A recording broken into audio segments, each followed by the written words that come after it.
కీర్తనల గ్రంథము 91వ అధ్యాయము. మహోన్నతుని చాటుని నివసించువాడే సర్వశక్తిని నీడను విశ్రమించువాడు. ఆయనే నాకు ఆశ్రయము, నా కోట, నేను నమ్ముకొను నా దేవుడని నేను యెహోవాను గూర్చి చెప్పుచున్నాను. వేటగాని ఉరిలో నుండి ఆయన నిన్ను విడిపించును, నాశనకరమైన తెగులు రాకుండా నిన్ను రక్షించును.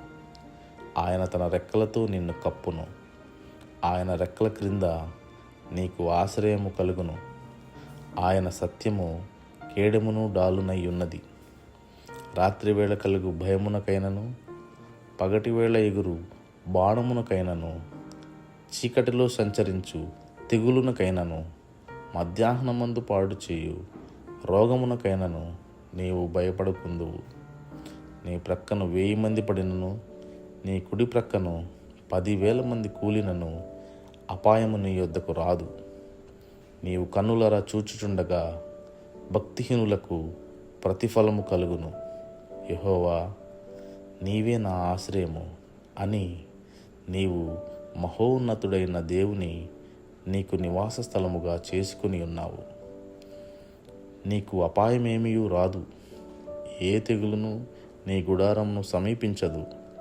నీ మార్గములన్నిటిలో నిన్ను కాపాడుటకు ఆయన నిన్ను గూర్చి తన దూతలకు ఆజ్ఞాపించును.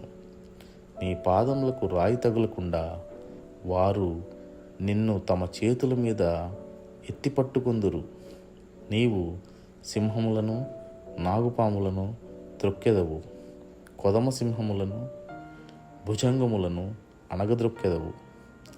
అతడు నన్ను ప్రేమించుచున్నాడు గనుక నేను అతని తప్పించెదను. అతడు నా నామము నెరిగినవాడు గనుక నేను అతని ఘనపరచెదను.